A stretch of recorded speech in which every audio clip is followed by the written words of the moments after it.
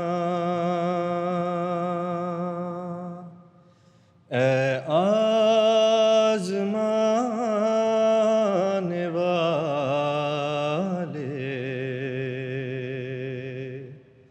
یہ نسخہ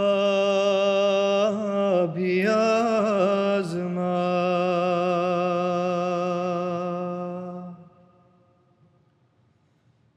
زندہ وہی ہیں جو کہ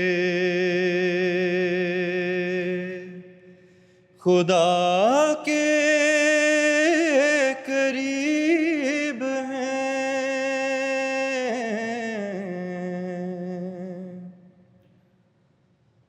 مقبول بن کے اس کے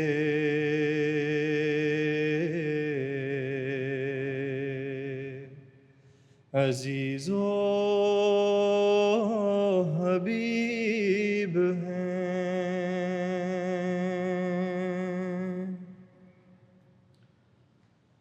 وہ دور ہیں خدا سے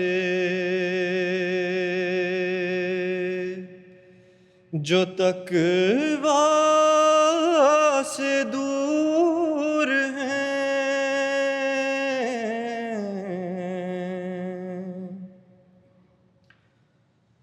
ہر دم اسیر نخوت و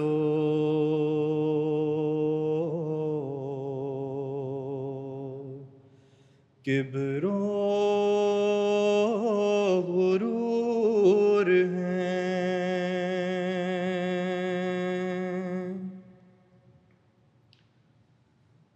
تقویٰ یہی ہے یارو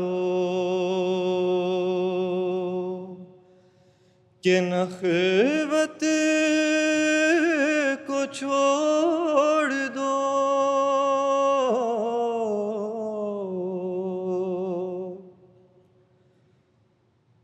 کبر و غرور و بخل کی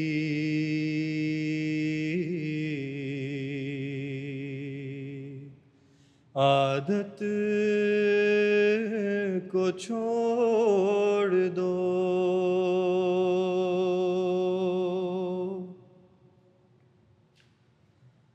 اس بے ثبات گھر کی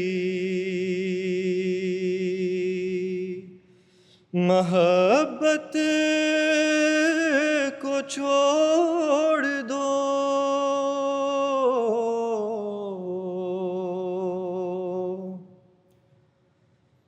اس یار کے لیے رہ عشرت کو چھوڑ دو۔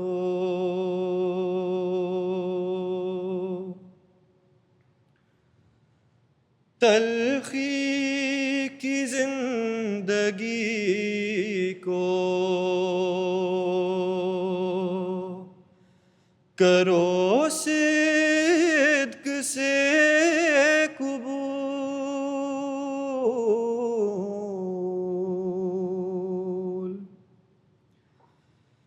تا تم پہ ہو ملائکہ عرش کا نزول۔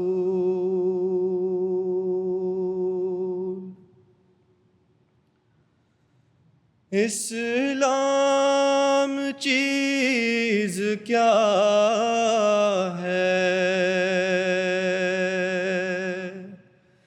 خدا کے لیے فنا،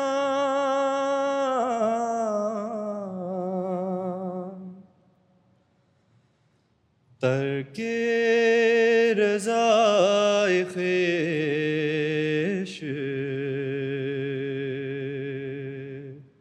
پے مرضی خدا،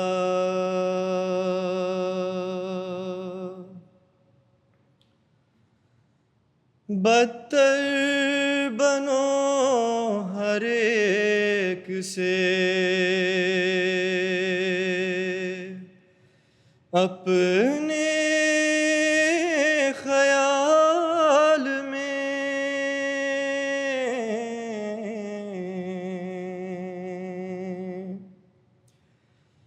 شاید اسی سے دخل ہو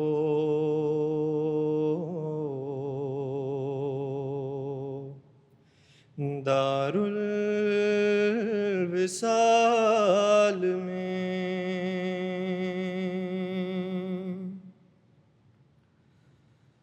تقویٰ کی جڑ خدا کے لیے خاک ساری ہے،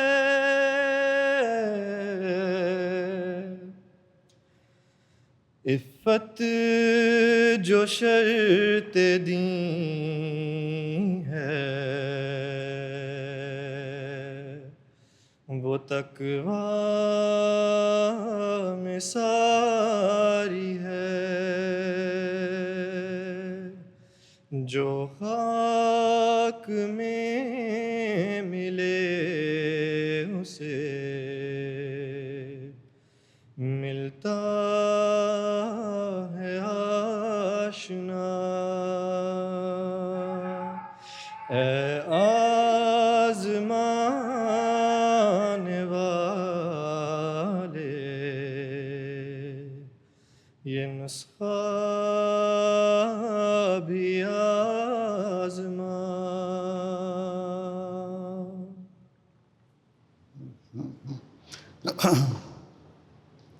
فارسی نظم کلام حضرت مسیح موعود علیہ السلام، فارس نسیم صاحب۔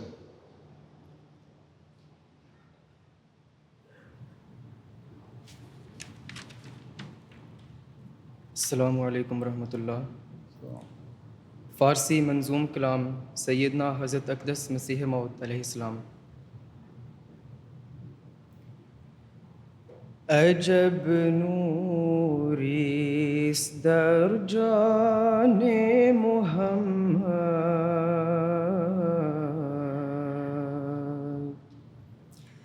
عجب لالیس در خوان محمد،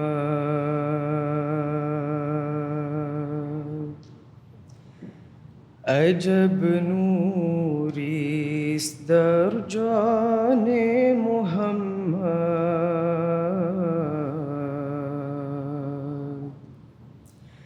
عجب لالیس در خوان محمد،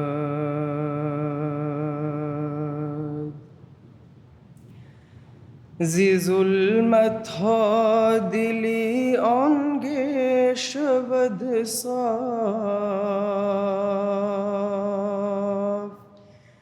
که گردد از محبان محمد،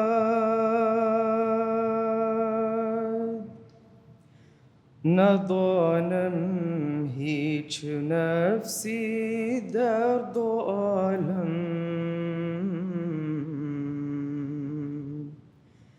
که دارد شوکت و شان محمد،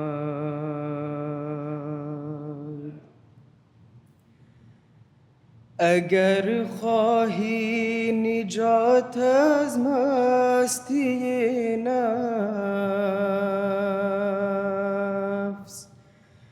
بیاد در ذیل مستان محمد.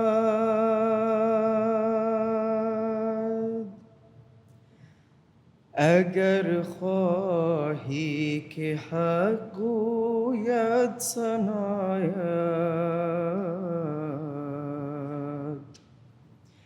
بشو از دل ثناخوان محمد.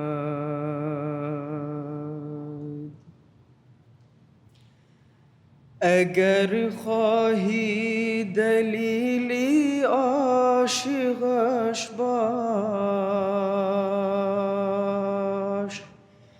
محمد هست برهان محمد. سری دارم فدای خاک احمد، دلم هر وقت قربان محمد.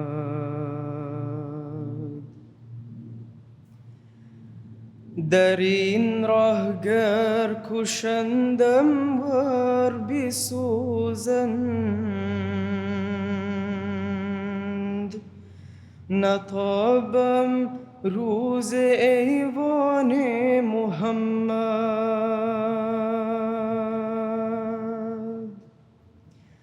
به کار دین نترسم از جهانی، که دارم رنگ ایمان محمد. عجب نوریست در جان محمد، عجب لالیست در کان محمد.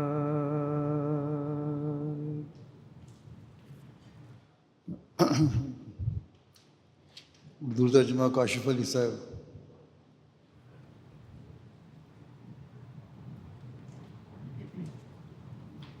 السلام علیکم ورحمۃ اللہ. پیارے آقا، ابھی آئینہ کمالت اسلام میں درج فارسی نعت میں سے منتخب 10 اشعار پیش کیے گئے ہیں. ان میں حضرت اقدس مسیح موعود علیہ الصلاۃ والسلام اپنے آقا و مطاع حضرت محمد مصطفیٰ صلی اللہ علیہ وآلہ وسلم کی شان مبارک بیان کرتے ہوئے فرماتے ہیں: محمد صلی اللہ علیہ وآلہ وسلم کی جان میں ایک عجیب نور ہے. آپ صلی اللہ علیہ وآلہ وسلم کی کان میں ایک عجیب لال و یاقوت ہے. دل ظلمتوں سے اسی وقت پاک ہوتا ہے جب وہ محمد صلی اللہ علیہ وآلہ وسلم کو پیار کرنے والوں میں شامل ہو جائے. میں دونوں جہانوں میں سے کسی شخص کو نہیں جانتا جو محمد صلی اللہ علیہ وآلہ وسلم کی سی شان و شوکت رکھتا ہو.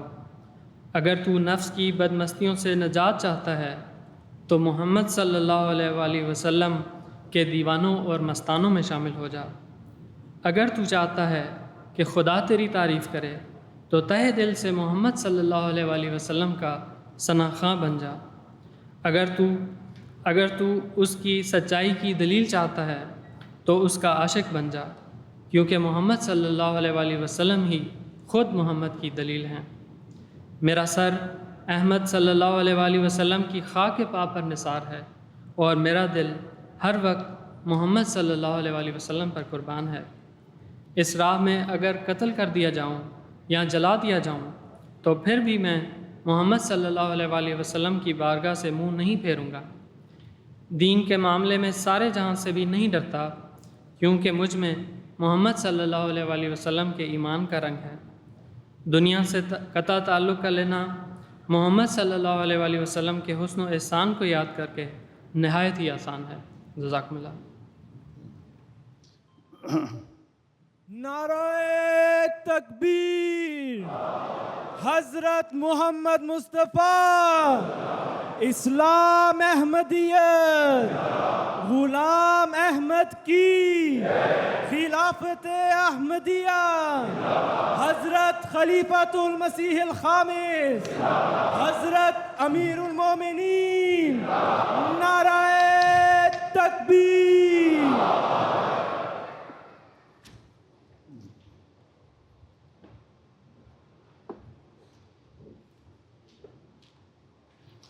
السلام علیکم ورحمۃ اللہ.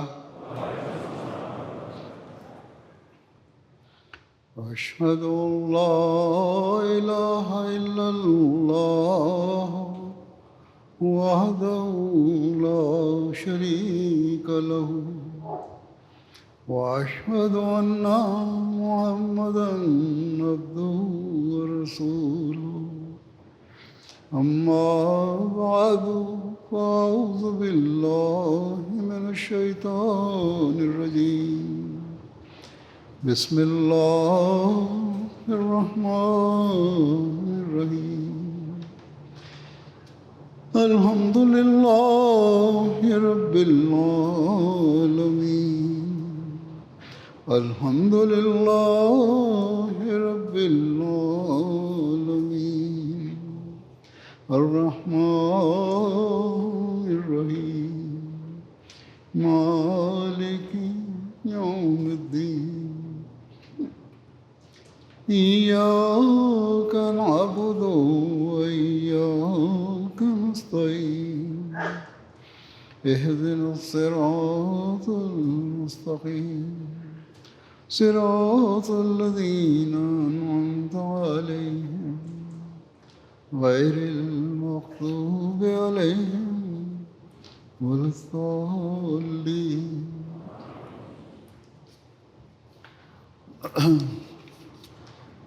حضرت مسیح موعود علیہ الصلوۃ والسلام نے جلسے کے مقاصد کو بیان کرتے ہوئے فرمایا کہ ہم یہ جلسہ اس لیے منعقد کر رہے ہیں کہ ہمارے اندر اللہ تعالیٰ کا خوف پیدا ہو اور وہ زہد اور تقوی اور خدا ترسی اور پرہیزگاری اور نرم دلی اور باہم محبت و مواخات میں ایک دوسرے کے لیے نمونہ بن جائیں. بس اسی مقصد کے لیے ان جلسوں کا انعقاد ہوتا ہے اور اسی مقصد کے لیے آپ لوگ آج یہاں جمع ہیں. بس یہ بات ہمیشہ یاد رکھنی چاہیے کہ جب تک ہم اس مقصد کو پانے کے لیے اپنی بھرپور کوشش نہیں کریں گے ہمارا مسیح موعود علیہ الصلوۃ والسلام کی بیعت میں آنا بھی بے مقصد ہے اور جلسوں میں شامل ہونا بھی بے مقصد ہے. بس ہمیشہ یاد رکھنا چاہیے کہ اسلام کی تعلیم کی جڑ تقوی ہے اور اگر تقوی ہے تو انسان اللہ تعالیٰ کی بتائی ہوئی تعلیم پر عمل کر سکتا ہے، ورنہ دین پر عمل کرنے کا ہمارا نعرہ صرف ایک نعرہ رہ جائے گا. حضرت مسیح موعود علیہ السلام نے اس بنیادی مقصد کو اپنے ایک شعر میں یوں بیان فرمایا ہے کہ ہر ایک نیکی کی جڑ یہ اتقاء ہے. اگر یہ جڑ رہی سب کچھ رہا ہے. اور یہ دوسرا مصرع اللہ تعالیٰ نے آپ کو الہاماً فرمایا تھا. اور تقویٰ کی یہی وہ جڑ ہے جو اصل چیز ہے اور جب تک یہ ہمارے اندر رہے گی ہم اپنے مقصد میں کامیاب ہوتے رہیں گے. اللہ تعالیٰ نے قرآن کریم میں بھی تقویٰ کے بارے میں بے شمار مرتبہ مختلف پیراؤں میں اور مختلف حوالوں سے بیان فرمایا ہے، ہمیں ہدایت فرمائی ہے. قرآن کریم اور شریعت پر کامل ایمان لانے کے لیے تقویٰ ضروری ہے. عبادات بجا لانے کے لیے تقویٰ ضروری ہے. پھر گھریلو معاملات میں بیویوں سے حسن سلوک کرنے کے لیے تقویٰ ضروری ہے. میاں بیوی کے آپس کے تعلقات کے لیے بھی تقویٰ ضروری ہے. یہی بنیادی شرط ہے. پھر اللہ تعالیٰ یہ فرماتا ہے کہ اسلام میں سب سے زیادہ معزز انسان وہ ہے جو متقی ہے. اللہ تعالیٰ فرماتا ہے کہ اللہ تعالیٰ متقیوں کا دوست اور مددگار ہوتا ہے، اور وہ نہ صرف ان کا دوست اور مددگار ہوتا ہے بلکہ متقی سے محبت بھی کرتا ہے. اللہ تعالیٰ نے فرمایا کہ بہترین انجام متقیوں کا ہوگا. نبی کی کامل اطاعت کے لیے بھی تقویٰ کو ضروری قرار دیا گیا ہے اور تقویٰ ہی اس کامل اطاعت کو مکمل کرتا ہے. ہم چاہے جتنے مرضی عہد کرتے رہیں اور نعرے لگاتے رہیں کہ ہم جماعت سے وابستہ ہیں، حضرت مسیح موعود علیہ الصلوۃ والسلام کی بیعت میں آ گئے ہیں، ہم حضرت صلی اللہ علیہ وسلم پر کامل ایمان رکھتے ہیں اور اللہ تعالیٰ پر کامل ایمان و یقین رکھتے ہیں، لیکن اگر ہمارے اندر تقویٰ نہیں تو یہ نعرے صرف نعرے ہی ہیں۔ پھر اللہ تعالیٰ نے فلاح اور کامیابی کے لیے بھی تقویٰ کو ضروری قرار دیا ہے۔ اس طرح اللہ تعالیٰ نے قرآن شریف میں بے شمار جگہوں پر تقویٰ کی اہمیت کو واضح فرمایا ہے۔ اللہ تعالیٰ نے مومنوں اور تقویٰ پر چلنے والوں سے یہ وعدہ فرمایا ہے کہ وہ ان کے لیے ترقیات کے دروازے کھولتا ہے، انہیں تکلیفوں سے نجات دیتا ہے، ان کے لیے رزق کے سامان مہیا کرتا ہے اور متقی کے کاموں میں آسانی پیدا فرماتا ہے۔ چنانچہ اللہ تعالیٰ نے بے شمار جگہ ہمیں تقویٰ کے بارے میں یہ نصیحت فرمائی ہے کہ اگر تم ایمان لائے ہو تو تقویٰ میں کامل بنو، اور جب تم تقویٰ میں بڑھو گے تو ایمان میں بھی ترقی کرو گے اور اللہ تعالیٰ کا قرب حاصل کرنے میں بھی ترقی کرو گے۔ بس اگر ہم نے کامیابیاں حاصل کرنی ہیں، اگر ہم نے اپنی اصلاح کرنی ہے، اگر ہم نے اللہ تعالیٰ کا قرب حاصل کرنا ہے اور اپنے آپ کو صحیح معنوں میں احمدی مسلمان بنانا ہے تو اس کے لیے ضروری ہے کہ ہم تقویٰ کی راہوں پر چلنے کی بھرپور کوشش کریں، کیونکہ تقویٰ کے بغیر انسان کا ایمان کا ایک دعویٰ جو ہے ایک کھوکھلا دعویٰ ہے۔ اللہ تعالیٰ نے تو قرآن کریم کے شروع میں ہی فرما دیا کہ ذالک الکتاب لا ریب فیہ ھدی للمتقین، کہ یعنی یہ ایسی کتاب ہے جس کے اللہ تعالیٰ کی طرف سے نازل ہونے میں کوئی شک نہیں اور یہ متقیوں کے لیے ہدایت ہے۔ بس اللہ تعالیٰ نے اس میں واضح فرما دیا کہ تم اس کتاب سے اور اللہ تعالیٰ کی شریعت سے تبھی فائدہ اٹھا سکتے ہو اور یہ قرآن کریم تمہاری تبھی رہنمائی کر سکتا ہے جب تمہارے اندر تقویٰ ہو۔ بس اس بات کو ہمیشہ اپنے سامنے رکھنا چاہیے کہ تقویٰ کے بغیر اسلام میں انسان کا کوئی مقام نہیں۔ حضرت اقدس مسیح موعود علیہ السلام تقویٰ کے بارے میں ایک جگہ فرماتے ہیں کہ قرآن شریف نے تو اپنے نزول کی علت غائی یہ قرار دی ہے کہ تقویٰ کی راہوں کو سکھائے، یعنی اس کا بنیادی مقصد ہی یہ بتایا ہے کہ اللہ تعالیٰ تقویٰ کی راہیں سکھائے، جیسا کہ اللہ تعالیٰ فرماتا ہے ذالک الکتاب لا ریب فیہ ھدی للمتقین، یعنی یہ کتاب اس غرض سے اتری ہے کہ جو لوگ گناہ سے پرہیز کرتے ہیں ان کو باریک سے باریک گناہوں پر بھی اطلاع دی جائے وہ ان برے کاموں سے بھی پرہیز کریں جو ہر ایک آنکھ کو نظر نہیں آتے بلکہ فقط معرفت کی خردبین سے نظر آ سکتے ہیں اور موٹی نگاہیں ان کو دیکھنے سے خطا کر جاتی ہیں۔ اصل چیز یہی ہے کہ اگر تقویٰ ہو تو ہم باریک نگاہوں سے بھی گناہوں سے بھی بچ سکتے ہیں، تقویٰ ہو تو ہم باریک گناہوں سے بھی بچ سکتے ہیں، ہمارے دلوں میں اللہ تعالیٰ کا خوف پیدا ہوگا اور حقیقت میں ہم وہ مقام اور مقصد حاصل کرنے والے ہوں گے جو اللہ تعالیٰ کی راہوں پر چلانے والا مقصد ہے، اور اللہ تعالیٰ نے جن باتوں سے روکا ہے ان سے رکنے کی طرف ہماری توجہ پیدا ہوگی اور جن باتوں کو کرنے کا حکم دیا ہے ان پر عمل کرنے کی طرف ہماری توجہ پیدا ہوگی۔ بس یہ یاد رکھیں کہ انسان قرآن کریم پر اس وقت عمل کر سکتا ہے جب اس میں تقویٰ ہو، اور تقویٰ کے بغیر اس پر عمل ممکن ہی نہیں۔ انسان جتنا چاہے دعویٰ کرے کہ وہ مسلمان ہے یا مومن ہے، لیکن اگر تقویٰ نہیں تو مومن اور مسلمان ہونے کے یہ دعوے محض کھوکھلے دعوے ہیں۔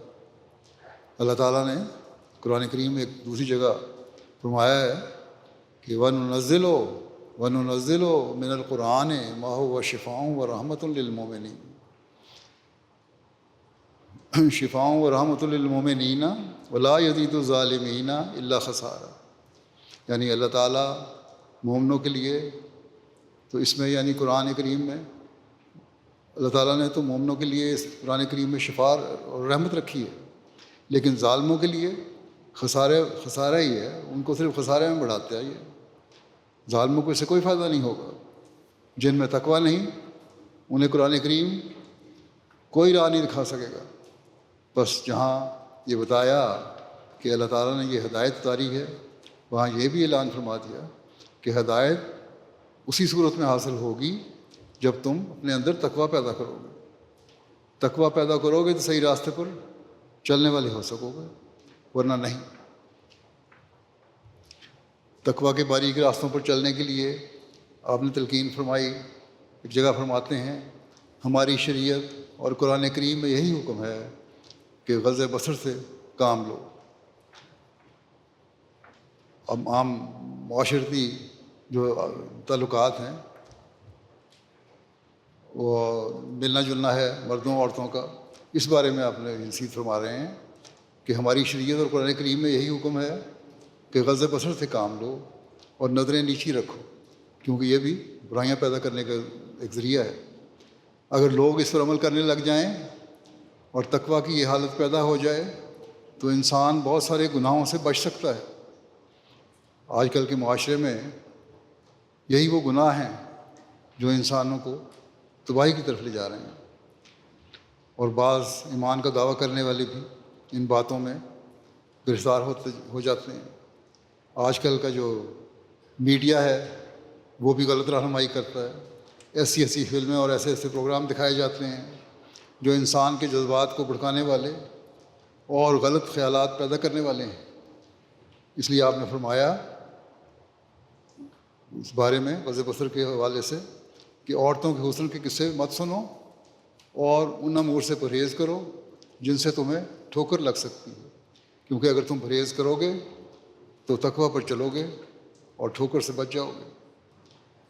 پھر آپ نے ایک جگہ فرمایا کہ ان آیات میں معرفت کا جو نقطہ مخفی ہے وہ یہ ہے کہ اللہ تعالیٰ فرماتا ہے الف لام میم ذالک الکتاب لا ریب فیہ ھدی للمتقین، یعنی یہ وہ کتاب ہے جو خدا تعالیٰ کے علم سے ظہور پذیر ہوئی ہے، اور چونکہ اس کا علم جہل اور نسیان سے پاک ہے، یعنی اللہ تعالیٰ کے علم میں کسی قسم کی کمی یا بھول چوک نہیں ہے، اس لیے یہ کتاب ہر ایک شک و شبہ سے خالی ہے۔ اور چونکہ خدا تعالیٰ کا علم انسانوں کی تکمیل کے لیے اپنے اندر ایک کامل طاقت رکھتا ہے، یعنی اللہ تعالیٰ چونکہ انسان کا خالق ہے اور وہ خوب جانتا ہے کہ انسان کی استعدادیں اور طاقتیں کیا ہیں، اس لیے اس نے اس میں ہدایت کی وہ تمام ضرورتیں مہیا کر دی ہیں جو انسان کی بہتری کے لیے ضروری ہیں اور اسے نیک راستوں پر چلانے کے لیے ضروری ہیں اور اس کے تقویٰ میں ترقی کے لیے ضروری ہیں۔ اس لیے اللہ تعالیٰ نے فرما دیا کہ یہ کتاب جو میں نے اتاری ہے یہ متقیوں کے لیے ایک کامل ہدایت ہے اور انہیں اس مقام تک پہنچاتی ہے جو انسانی فطرت کی ترقیات کا آخری مقام ہے۔ بس اللہ تعالیٰ نے یہ کتاب اتاری ہے تاکہ انسان اپنی اپنی استعدادوں کے مطابق جب اس پر عمل کرے تو وہ تقویٰ کی راہوں پر قدم مارتے ہوئے آگے بڑھتا چلا جائے۔ پھر آپ نے فرمایا ایک جگہ کہ اللہ تعالیٰ فرماتا ہے جو خدا پر ایمان لاتے ہیں وہ نماز کو قائم کرتے ہیں، اپنے مالوں میں سے کچھ خدا کی راہ میں دیتے ہیں اور قرآن شریف سے پہلے جو کتابیں نازل ہوئی ہیں ان پر ایمان لاتے ہیں، اور جب یہ ایمان کامل ہوتا ہے تو پھر وہ نجات پاتے ہیں۔ آپ نے فرماتے ہیں کہ اس سے یہ معلوم ہوتا ہے کہ نجات بغیر نبی کریم صلی اللہ علیہ وسلم پر ایمان لانے اور اس کی ہدایات نماز وغیرہ کے بجا لانے کے نہیں مل سکتی۔ بعض لوگ یہ سوال کرتے ہیں کہ دوسرے مذہب کے لوگ بھی دعویٰ کرتے ہیں کہ ہم سچے ہیں، لیکن حقیقت یہ ہے کہ اسلام اور آن حضرت صلی اللہ علیہ وسلم کے علاوہ کسی بھی دوسرے مذہب کا یہ دعویٰ نہیں ہے کہ وہ تمام دنیا کے لیے آیا ہے، بس یہ دعویٰ قرآن کریم اور اسلام کا ہے، اور اسلام نے تو یہ پہلے ہی کہہ دیا ہے کہ پہلی کتابوں اور پہلے انبیاء پر ایمان ضرور لاؤ، لیکن صرف اس حد تک کہ وہ اپنی اپنی قوموں کے لیے آئے تھے۔ اب حضرت صلی اللہ علیہ وسلم آخری شرعی نبی ہیں جو تمام دنیا کے لیے مبعوث ہوئے ہیں، اور آپ کی شریعت کامل اور مکمل شریعت ہے اور ہدایت سے پر شریعت ہے، اور جو لوگ تقوی اختیار کریں گے یہ شریعت انہیں ایسے راستوں پر چلائے گی جن سے ان کی دنیا و آخرت سمجھ جائے گی، جبکہ اور کسی مذہب کا یہ دعویٰ نہیں ہے کہ سب تمام لوگ اس کو مانیں اور وہ ان کو صحیح راستے پر چلا سکیں گے۔ آپ فرماتے ہیں کہ اللہ تعالیٰ نے جو یہ فرمایا ہے کہ اس پر عمل کرو گے تو تمہاری ترقی ہوگی اور تمہیں ہدایت ملے گی، تو اس سے مراد یہ ہے کہ جب تم اپنی عبادات اور ایمان کو، جو کہ انسانی کوششوں کی انتہا ہے، بجا لاؤ گے تو اللہ تعالیٰ اپنے فضل سے وہ حالات بھی پیدا فرما دے گا جو صرف اس کے فضل سے پیدا ہو سکتے ہیں۔ آپ فرماتے ہیں کہ کیونکہ خدا پر ایمان لانے کے بارے میں انسانی صحیح اور عقل صرف اس حد تک رہبری کرتی ہے کہ اس پوشیدہ خدا پر جس کا چہرہ نہیں دیکھا گیا ایمان لایا جائے۔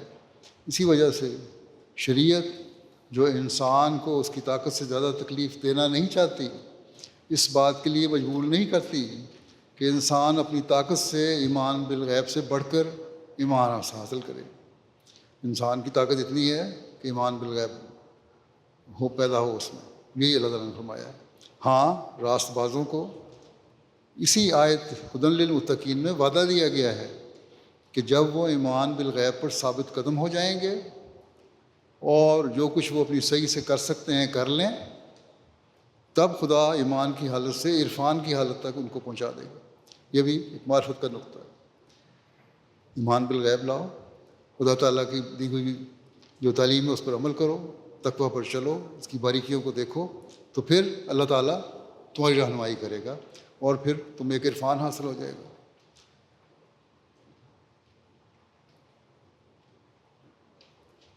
تب ایمان کی حالت سے عرفان کی حالت تک ان کو پہنچا دے گا اور ان کے ایمان میں ایک اور رنگ پیدا کر دے گا۔ قرآن شریف کی سچائی کی یہ ایک نشانی ہے کہ وہ جو اس کی طرف آتے ہیں ان کو اس مرتبہ ایمان اور عمل پر رکھنا نہیں چاہتا جو وہ اپنی کوشش سے اختیار کرتے ہیں، کیونکہ اگر ایسا ہو تو کیوں کر معلوم ہو کہ خدا موجود ہو۔ اگر وہ انسانی کوششوں پر اپنی طرف سے ایک ثمرہ مرتب کرتا ہے، یہ ایک نتیجہ اور پھل حاصل کرتا ہے تو جس میں خدائی چمک اور خدائی تصرف ہوتا ہے۔ خدا تعالیٰ اپنی طرف سے ایک ثمرہ مرتب کرتا ہے جس میں خدائی چمک اور خدائی تصرف ہوتا ہے۔ اللہ تعالیٰ اس کو اس طرح نوازتا ہے کہ نظر آتا ہے کہ اس نے خدا تعالیٰ کی حکموں پر عمل کیا، اس کی تعلیم پر چلا، تو اللہ تعالیٰ نے اس کو ایک اور مقام دے دی۔ یہ ہے دعویٰ اسلام کا، اور کسی اور دوسرے مذہب کا نہیں۔ بس جب ایمان لائے اور ورنہ ہمیں نظر آتا ہے دوسرے مذاہب میں کہاں ہیں جن میں روحانیت رہ گئی ہے، ہر طرح کی روحانیت ختم ہو چکی ہے دوسرے مذاہب میں۔ بس جب ایمان لائے اور اس کے بعد ایمان بالغیب کی جو اپنی کوشش ہے وہ کی، تقوی اختیار کیا، اللہ تعالیٰ کے آگے جھکے، اس سے دعائیں مانگی اور اس کے قریب ہونے کے لیے اپنی بھرپور کوشش کی، اور جس حد تک ممکن تھا اپنی استعدادوں کو استعمال کیا، تو پھر اللہ تعالیٰ آگے رہنمائی فرماتا ہے اور ایسے مواقع پیدا کر دیتا ہے اور اس طرح اپنے آپ کو ظاہر کرتا ہے کہ انسان کا ایمان کامل ہوتا چلا جاتا ہے اور وہ تقویٰ کے راستوں پر ترقی کرتا چلا جاتا ہے۔ آپ فرماتے ہیں کہ انسانی صحیح اور کوشش نماز کے ادا کرنے میں اس سے زیادہ کیا کر سکتی ہے کہ جہاں تک ہو سکے پاک اور صاف ہو کر اور نفی خطرات کر کے نماز ادا کرے اور کوشش کریں کہ نماز ایک گری ہوئی حالت میں نہ رہے، اور اس کے لیے جس قدر ارکان حمد و ثناء، حضرت عزت اور توبہ استغفار ہیں، اللہ تعالیٰ کی جتنی حمد و ثناء ہو سکتی ہے اور توبہ استغفار ہے اور دعا اور درود ہیں، وہ دلی جوش سے صادر ہوں۔ یہی انسان کی کوشش ہے۔ نماز کے لیے جو سارے لوازم ضروری چیزیں ہیں، انسان ان کو پورے جوش سے ادا کرے، یہی انسان کر سکتا ہے۔ لیکن یہ تو انسان کے اختیار میں نہیں ہے، کہ ایک فوق العادت محبت ذاتی اور خشوع ذاتی اور محویت سے بھرا ہوا ذوق و شوق اور ہر ایک قدورت سے خالی حضور اس کی نماز میں پیدا ہو جائے، اتنا شوق پیدا ہو جائے. یہ کوشش تو ایک حد تک کر سکتا ہے، لیکن پیدا نہیں وہ خود کر سکتا. یہ تو انسان خود نہیں کر سکتا. وہ ظاہری ارکان تو بجا لا سکتا ہے، لیکن جو غیر معمولی محبت اور خشوع و خضوع ہے وہ خود پیدا نہیں ہو سکتی، اور نہ ہی وہ یہ کر سکتا ہے کہ وہ خدا کو دیکھ لے. اس کے لیے اللہ تعالیٰ کا فضل مانگنا ضروری ہے. یہ اصل چیز ہے نمازوں کی، جس کی لوگوں کو سمجھنا چاہیے. اس گہرائی سے جا کے جب ہم کریں گے تب اللہ تعالیٰ کا فضل ملتا ہے. اس سے مدد مانگنا ضروری ہے تاکہ نماز میں یہ کیفیت پیدا ہو، اور جب تک یہ کیفیت پیدا نہیں ہوتی اس وقت انسان وہ حالت اختیار نہیں کر سکتا جو ایک مومن کی انتہائی حالت ہے. بس انسان کا کام ہے مانگنے سے رکنا نہیں، اور خدا تعالیٰ کی محبت پیدا کرنے کے لیے اسی سے مانگتے چلے جانا ہے. آپ نے فرمایا کہ اسی وجہ سے خدا تعالیٰ نے فرمایا ہے کہ متقی وہ ہیں جو نماز کو کھڑی کرتے ہیں، اور کھڑی وہی چیز کی جاتی ہے جو گرنے کے لیے مستعد ہو، یعنی جس کے گرنے کے امکان ہوں. بس آیت یقیمون الصلاۃ کے یہ معنی ہیں کہ جہاں تک ان سے ہو سکتا ہے مذکورہ نماز کو قائم کرنے کے لیے کوشش کرتے ہیں، اور تکلف اور مجاہدات سے کام لیتے ہیں. مگر انسانی کوششیں بغیر خدا تعالیٰ کے فضل کے بیکار ہیں. اس لیے اس کریم و رحیم نے فرمایا ہدی للمتقین، یعنی جہاں تک ممکن ہو وہ تقویٰ کی راہ سے نماز کی اقامت میں کوشش کریں. پھر اگر وہ میرے کلام پر ایمان لاتے ہیں تو میں ان کو فقط انہی کی کوششوں اور صحیح پر نہیں چھوڑوں گا. اب اللہ تعالیٰ یہ بھی فرما دیتا ہے کہ تم کوشش کر رہے ہو تو میں تمہاری کوششوں پہ نہیں تمہیں چھوڑوں گا، بلکہ میں آپ ان کی دستگیری کروں گا، پھر میں مدد بھی کروں گا تمہاری. تب ان کی نماز ایک اور رنگ پکڑ لے گی اور ایک اور کیفیت اس میں پیدا ہو جائے گی جو ان کے خیال و گمان میں بھی نہیں تھی. یہ فضل محض اس لیے ہوگا کہ وہ خدا تعالیٰ کے کلام قرآن شریف پر ایمان لائے اور جہاں تک ہو سکا اس کے احکام کے مطابق عمل میں مشغول رہے. غرض نماز کے متعلق جس زائد ہدایت کا وعدہ ہے وہ یہی ہے کہ اس قدر طبعی جوش اور ذاتی محبت اور خشوع اور کامل حضور میسر آ جائے کہ انسان کی آنکھ اپنے محبوب حقیقی کو دیکھنے کے لیے کھل جائے اور ایک خارق عادت کیفیت مشاہدہ جمال باری کی میسر آ جائے. اللہ تعالیٰ کو دیکھنے کی میسر آ جائے. ایسی حالت ہونی چاہیے عبادتوں میں جو لذات روحانیہ سے سراسر معمور ہو اور دنیاوی رضائل اور انواع و اقسام کے معاشی قولی اور فعلی اور بصری اور سماعی سے دل کو متنفر کر دے. جیسا کہ اللہ تعالیٰ فرماتا ہے ان الحسنات یذہبن السیئات، کہ یقیناً نیکیاں برائیوں کو دور کر دیتی ہیں. بس انسان جب کوشش کرتا ہے اور اللہ تعالیٰ سے دعا مانگتا ہے تو پھر اللہ تعالیٰ اس کے لیے ایسے حالات میسر کر دیتا ہے جہاں دعا کی طرف اس کی مزید توجہ پیدا ہوتی ہے اور روحانی لذات اسے حاصل ہوتی ہیں اور دنیاوی برائیوں سے وہ بچ جاتا ہے. پھر اللہ تعالیٰ فرماتا ہے کہ اس کے لیے تم قرآن کریم کے احکام پر عمل کرنے کی بھی کوشش کرو. صرف ایک وقت کی عارضی دعا، ایک وقت کا رونا یا 2 سجدے خشوع و خضوع سے کر لینا کافی نہیں ہے، بلکہ قرآن کریم کی ہدایت پانے کے لیے اس کو پڑھنا، اسے سمجھنا اور اس پر غور کرنا بھی ضروری ہے.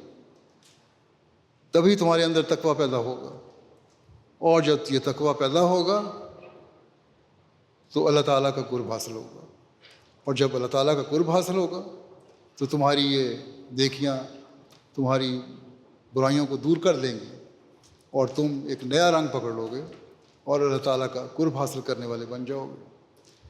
پھر فرمایا کہ ایسی مالی عبادت ہے.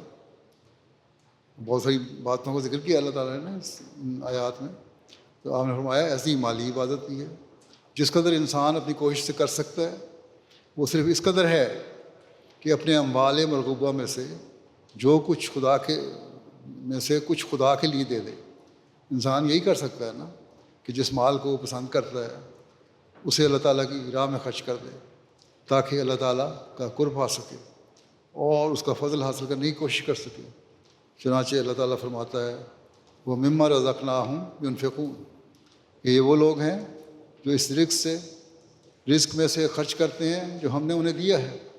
اور دوسری جگہ فرماتا ہے لن تنالوا البر حتی تنفقوا مما تحبون۔ لیکن ظاہر ہے کہ اگر مالی عبادت میں انسان صرف اسی قدر بجا لاوے کہ اپنے اموال مرغوبہ میں سے کچھ خدا تعالیٰ کی راہ میں دے تو یہ کچھ کمال نہیں۔ اپنے مال میں سے کچھ دے دیا، محبت کی وجہ سے دے دیا، لیکن یہ کمال اپنے مال جس سے محبت کرتا ہے اس کو دے دیا، لیکن یہ کمال نہیں ہے۔ کمال تو یہ ہے کہ ما سوا سے بکلی دستبردار ہو جائے، کہ اللہ تعالیٰ کے سوا ہر چیز سے مکمل طور پر دستبردار ہو جائے، ہر چیز کو چھوڑ دے، یعنی اس کے ذہن میں صرف اور صرف اللہ تعالیٰ ہی ہو کہ اللہ تعالیٰ نے مجھے یہ مال دیا تھا، میں نے اسے اللہ تعالیٰ ہی کی راہ میں خرچ کر دیا ہے، اور یہ میں نے دنیاوی خواہشات کے لیے نہیں بلکہ اللہ تعالیٰ کے فضل کو حاصل کرنے کے لیے مال دیا تھا، اللہ تعالیٰ کی محبت کو حاصل کرنے کے لیے مال دیا تھا۔ اور جب یہ حالت ہوگی تو آپ فرماتے ہیں کہ ایسی حالت میں جو اس کا ہے وہ اس کا نہیں رہے گا بلکہ خدا کا ہو جائے گا، یہاں تک کہ جان بھی خدا تعالیٰ کی راہ میں فدا کرنے کے لیے تیار ہو جائے، کیونکہ وہ بھی مما رزقناہم میں داخل ہے۔ خدا تعالیٰ کا منشا اس کے قول مما رزقناہم سے درہم اور دینار نہیں ہے، صرف 2 روپیہ پیسہ دولت نہیں ہے، بلکہ یہ بڑا وسیع لفظ ہے جس میں ہر ایک وہ نعمت داخل ہے جو انسان کو دی گئی ہے۔ بس مما رزقناہم ینفقون صرف مال کی محبت نہیں ہے بلکہ تمام صلاحیتیں، تمام استعدادیں اور جو کچھ بھی انسان کے قبضے میں ہے یا اس کی خصوصیات ہیں، جب وہ ان سب کو اللہ تعالیٰ کی راہ میں خرچ کرنے کے لیے تیار ہو جاتا ہے تو اللہ تعالیٰ اسے اس طرح نوازتا ہے کہ وہ اس کا قرب پانے والا بن جاتا ہے، اور یہی وہ مقام ہے جہاں وہ حقیقی تقویٰ پر چلنے والا کہلا سکتا ہے۔ آپ فرماتے ہیں مختلف جگہوں پر آپ نے اس کی وضاحت فرمائی ہوئی ہے، جگہ آپ فرماتے ہیں کہ غرض اس جگہ بھی ہدی للمتقین فرمانے سے خدا تعالیٰ کا یہ منشا ہے کہ جو کچھ انسان کو ہر ایک قسم کی نعمت، مثلا اس کی جان اور صحت اور علم اور طاقت اور مال وغیرہ میں سے دیا گیا ہے، اس کی نسبت انسان اپنی کوشش سے صرف مما رزقناہم ینفقون تک اپنا اخلاص ظاہر کر سکتا ہے، اور اس سے بڑھ کر بشری قوتیں طاقت نہیں رکھتی۔ لیکن خدا تعالیٰ کا قرآن شریف پر ایمان لانے والوں کے لیے اگر وہ مما رزقناہم ینفقون کی حد تک اپنا صدق ظاہر کرے گا، سچائی سے مال کو اللہ تعالیٰ کی راہ میں دے گا، سچائی ظاہر کرے گا، صرف دکھاوے کے لیے نہیں ہوگا، تو اس پر بموجب آیت ہدی للمتقین کے یہ وعدہ ہے کہ خدا تعالیٰ اس قسم کی عبادت میں بھی کمال تک اسے پہنچا دے گا۔ اللہ تعالیٰ کا فعل یہ ہوگا کہ اس کو کمال تک پہنچا دے گا، اسے قربانیاں کرنے میں ایک خاص لذت حاصل ہو جائے گی۔ مال خرچ کرنا اور قربانیاں کرنا یہ بھی ایک عبادت ہے، صرف نماز پڑھنا عبادت نہیں، بلکہ اللہ تعالیٰ نے فرمایا ہے کہ یہ بھی ایک عبادت ہے، اپنی صلاحیتوں کو، اپنے مالوں کو خرچ کرنا۔ اور ہدی للمتقین اللہ تعالیٰ کا وعدہ ہے، اس لیے جو کوئی بھی اللہ تعالیٰ کی خاطر یہ قربانی کرے گا اللہ تعالیٰ اسے کمال تک پہنچا دے گا، اور کمال یہ ہے کہ اس کو یہ قوت ایثار بخشی جائے گی کہ وہ شرح صدر سے یہ سمجھ لے گا کہ جو کچھ اس کا ہے خدا کا ہے، اور کبھی کسی کو محسوس نہیں کرائے گا کہ یہ چیزیں اس کی تھیں جس کے ذریعے سے اس نے نوع انسان کی خدمت کی ہے۔ مثلاً احسان کے ذریعے سے کبھی انسان کسی کو محسوس کراتا ہے کہ اس نے اپنا مال دوسرے کو دیا، مگر یہ ناقص حالت ہے، کیونکہ وہ تبھی محسوس کرے گا جب اس چیز کو اپنی چیز سمجھے گا۔ بس جب بموجب آیت ہدی للمتقین کے خدا تعالیٰ قرآن شریف پر ایمان لانے والوں کو اس مقام سے ترقی بخشے گا تو وہ یہاں تک اپنی تمام چیزوں کو خدا کی چیزیں سمجھ لے گا کہ وہ محسوس کرانے کی مرض بھی اس کے دل میں سے جاتی رہے گی. کسی قسم کا احسان کبھی کسی پہ نہیں کرے گا. لوگ تھوڑی سی مدد کرتے ہیں، اس کے بعد احسان جتاتے ہیں.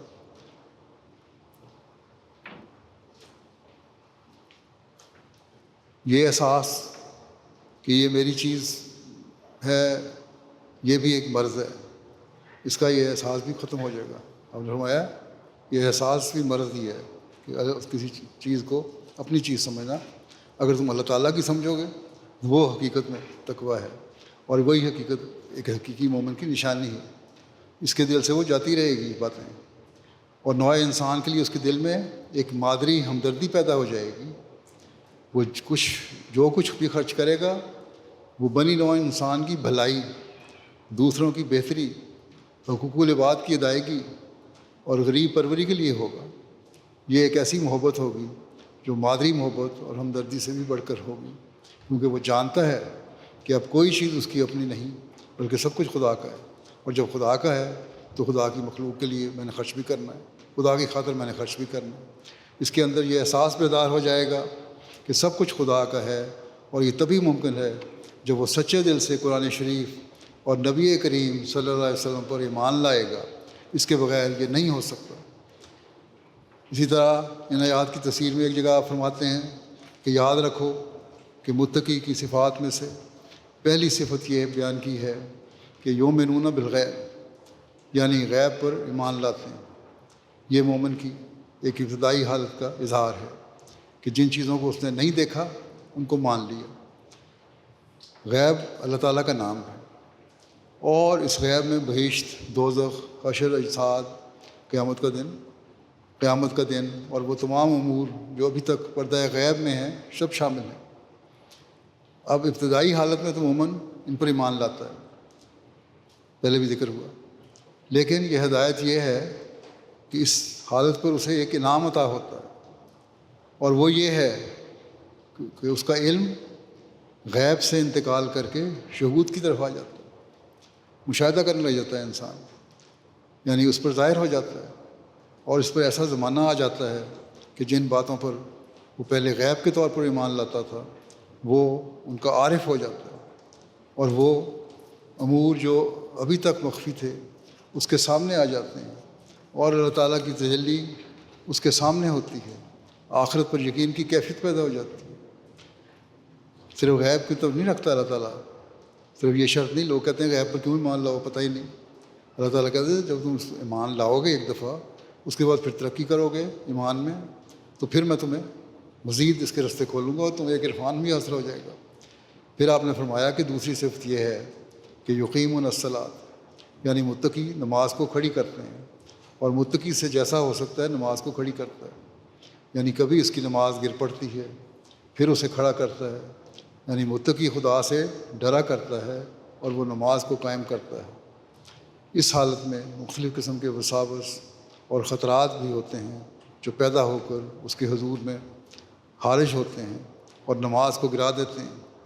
لیکن یہ نفس کی اس کشاکش میں بھی نماز کو کھڑا کرتا ہے. دل میں وسوسے پیدا ہوتے رہتے ہیں، انسان نمازیں چھوڑ بھی دیتا ہے، لیکن اگر مستقل مزاجی رہے اور پھر نماز کو کھڑا کرتا رہے، قائم کرے نماز کو، تو پھر اللہ تعالیٰ مدد کرتا ہے. نماز کے دوران یہ سارے خیالات آتے رہتے ہیں، شیطان بھی حملے کرتا رہتا ہے اور توجہ بڑھ جاتی ہے، لیکن وہ پھر بھی کوشش کر کے نماز کو کھڑا اور قائم کرنے کی کوشش کرتا ہے. کبھی نماز گرتی ہے تو اسے پھر کھڑا کر دیتا ہے، اور اس کی یہی حالت رہتی ہے کہ وہ تکلف اور کوشش سے بار بار اپنی نماز کو کھڑا کرتا ہے.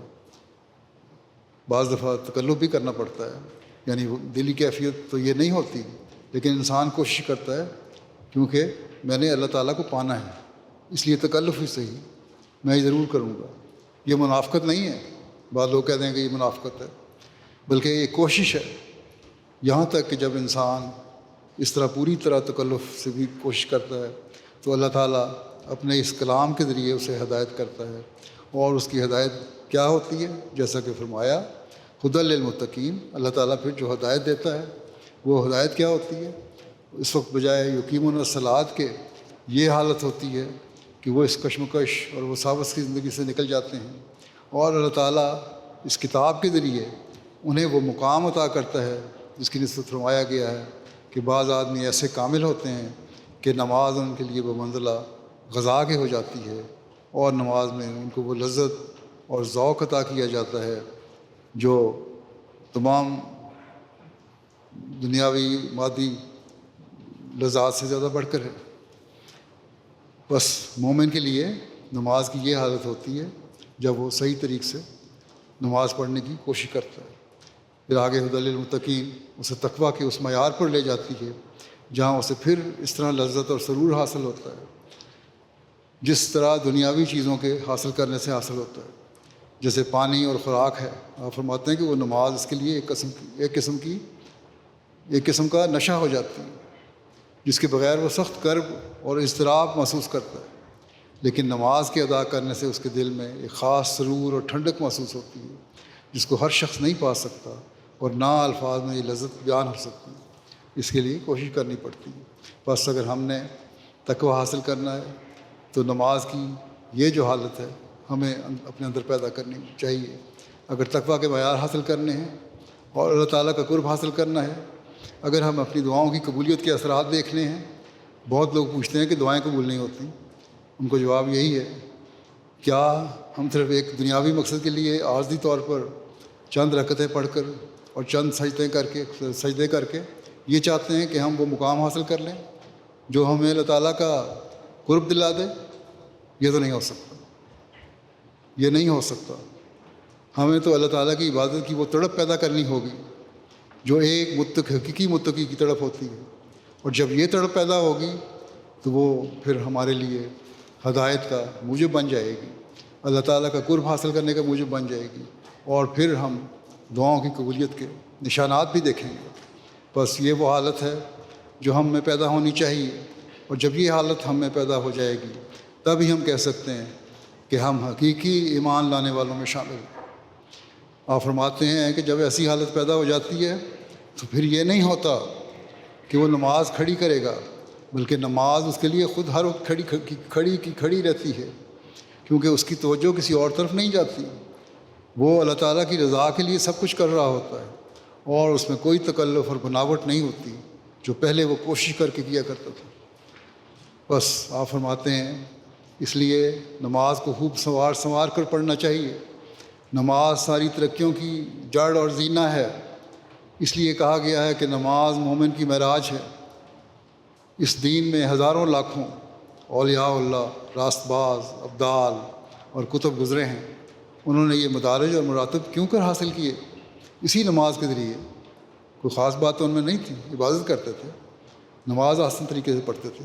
کوئی ولی اللہ، اولیاء اللہ اور کتب اور ابدال میں شامل ہو گیا تو یہ سب کس طرح ہوئے؟ یہ نمازیں پڑھ کر اور عبادتیں کر کے ہی بنے ہیں، ان میں کوئی اور خاص بات تو نہیں تھی۔ خود حضرت صلی اللہ علیہ وسلم نے فرمایا ہے کہ قرۃ عینی فی الصلاۃ، یعنی میری آنکھوں کی ٹھنڈک نماز میں ہے، اور فی الحقیقت جب انسان اس مقام اور درجے پر پہنچتا ہے تو اس کے لیے اکمل و اتم لذت نماز ہی ہوتی ہے، اور یہی معنی حضرت صلی اللہ علیہ وسلم کے اس ارشاد کے ہیں۔ پھر آپ فرماتے ہیں کہ یہ بھی یاد رکھنا چاہیے کہ قرآن شریف میں شروع میں ہی جو یہ فرمایا ہے کہ ہدی للمتقین، بس قرآن شریف کو سمجھ لیں اور اس کے موافق ہدایت پانے کے لیے تقویٰ ضروری ہے۔ یہی اصل اور ضروری چیز ہے، اور اصل ہے اور بنیاد ہے اس کی، کیونکہ اللہ تعالیٰ دوسری جگہ فرماتا ہے کہ لا یمسہ الا المطہرین،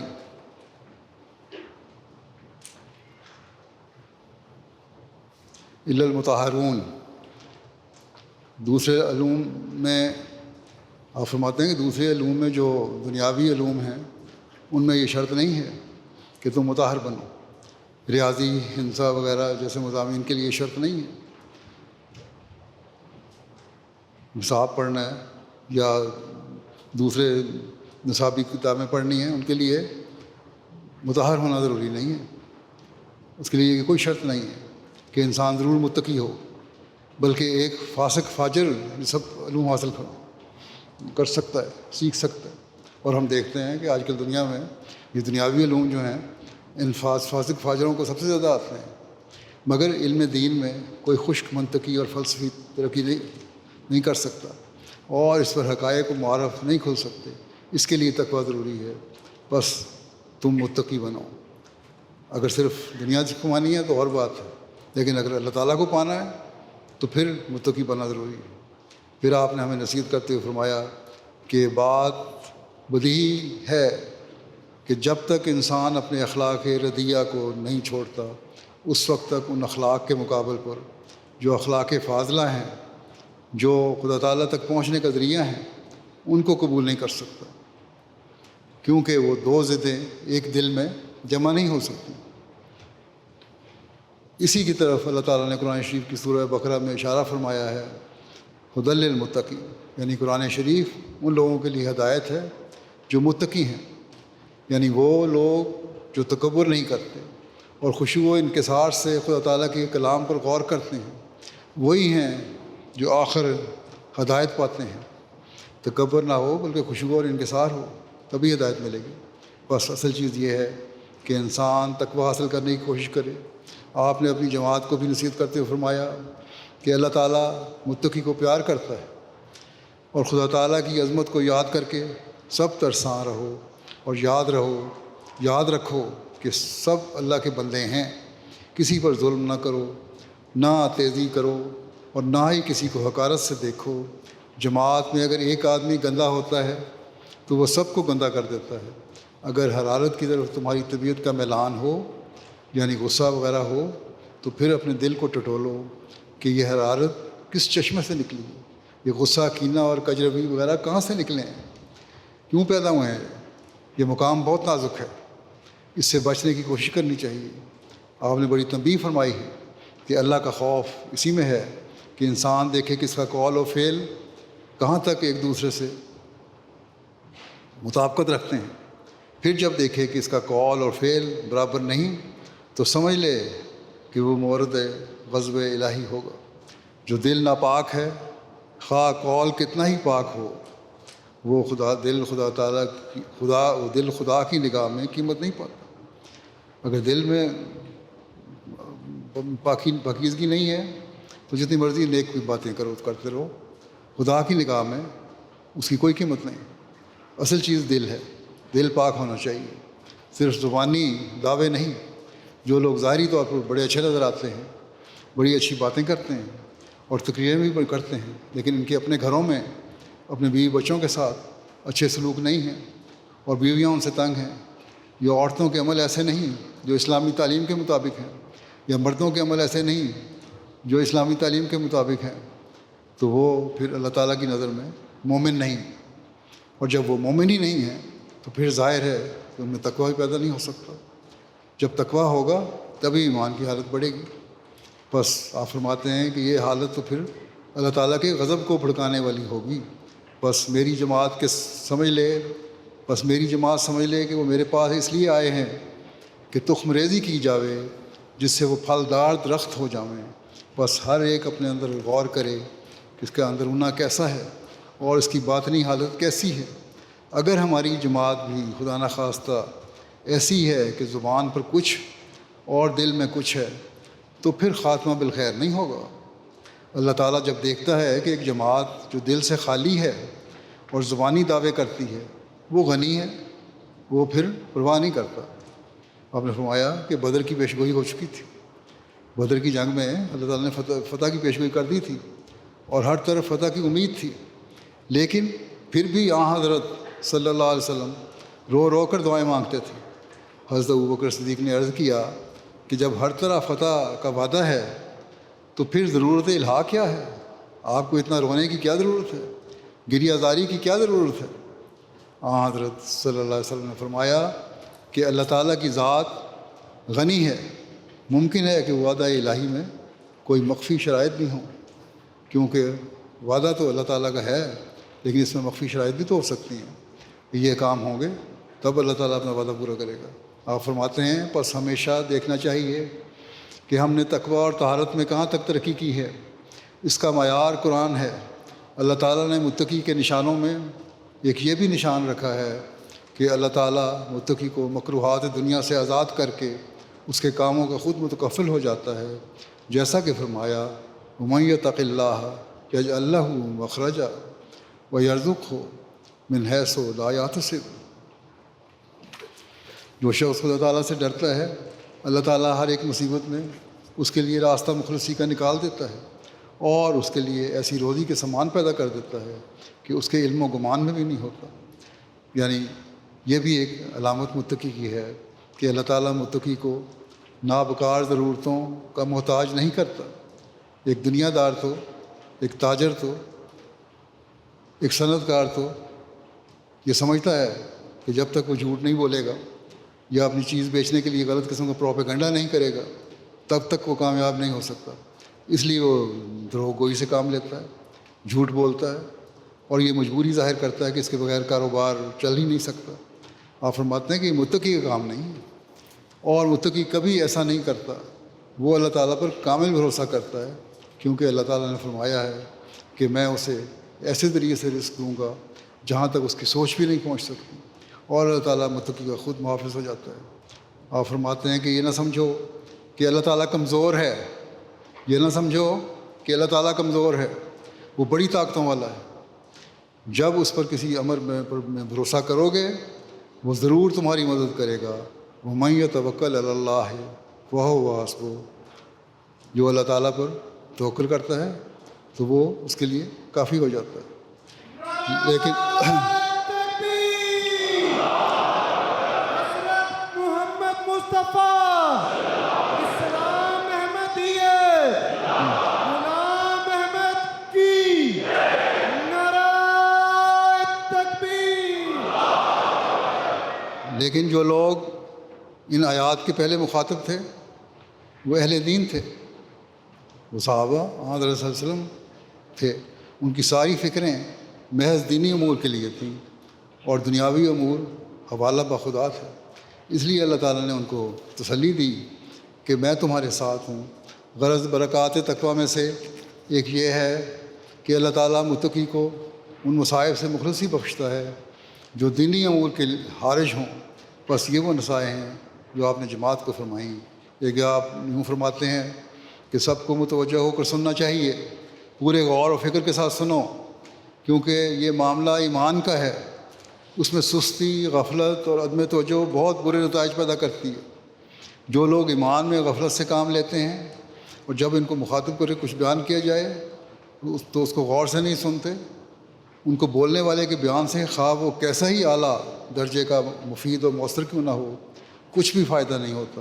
ایسے ہی لوگ ہیں جن کی بابت کہا جاتا ہے کہ وہ کان رکھتے ہیں مگر سنتے نہیں، اور دل رکھتے ہیں مگر سمجھتے نہیں۔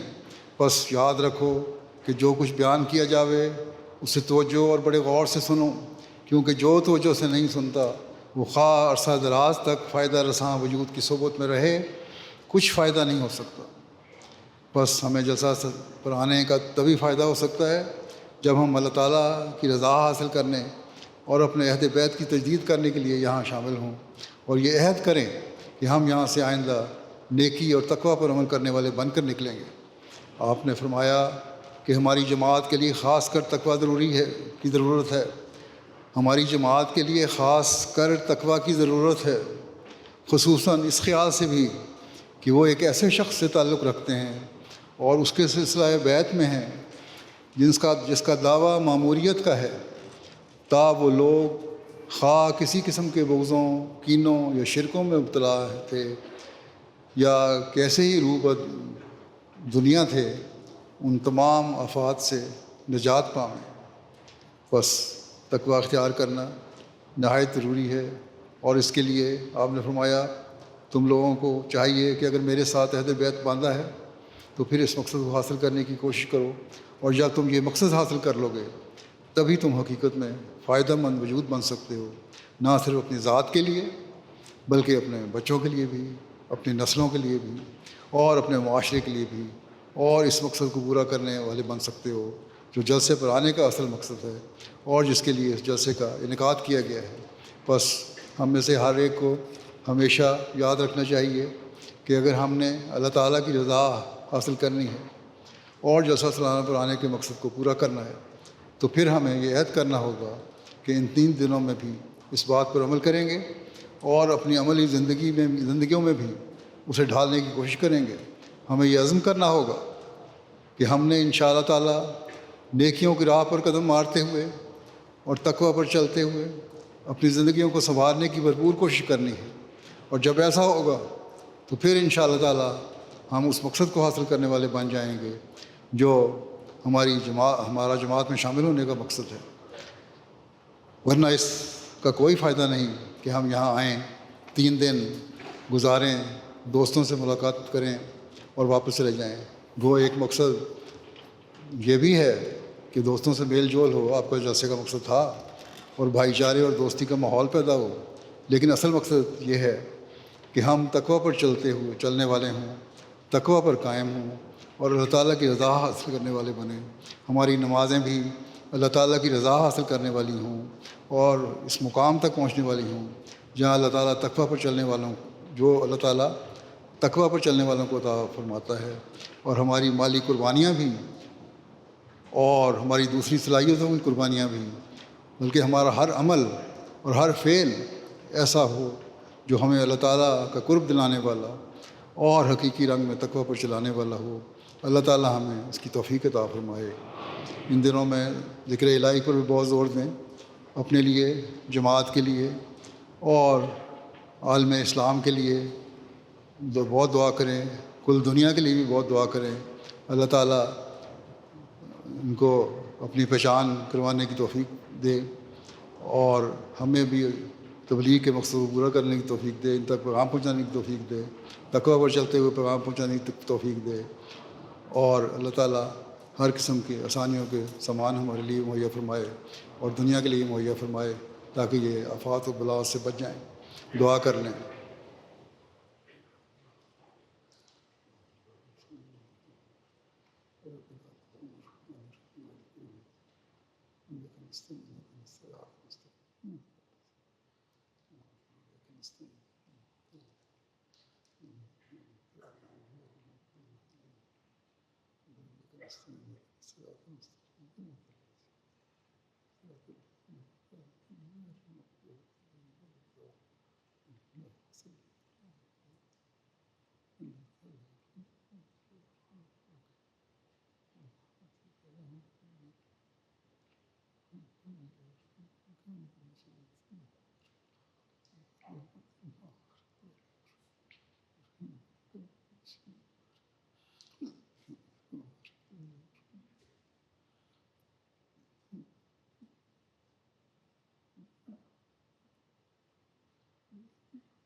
آمین۔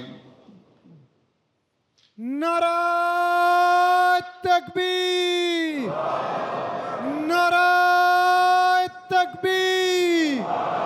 حضرت محمد مصطفیٰ، حضرت محمد مصطفیٰ۔ اسلام احمدیت، اسلام احمدیت۔ غلام احمد کی، غلام احمد کی۔ خلافت احمدیہ، خلافت احمدیہ۔ حضرت خلیفۃ المسیح الخامس، حضرت امیر المومنین، جماعت احمدیہ عالمگیر، جماعت احمدیہ UK۔ نعرہ